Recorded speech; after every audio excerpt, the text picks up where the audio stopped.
friends, welcome to Uttara Srini's Kitchen, the language of good food. If you're watching our channel for the first time, please don't forget to subscribe to our channel. If you want to know what tahini sauce is used for, then watch our video until the end.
If you have any recipe requests, comment down below and we'll be happy to make them.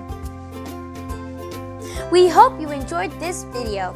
If you like our channel, please like, share, comment, subscribe, and don't forget to click the notification bell to receive our updates.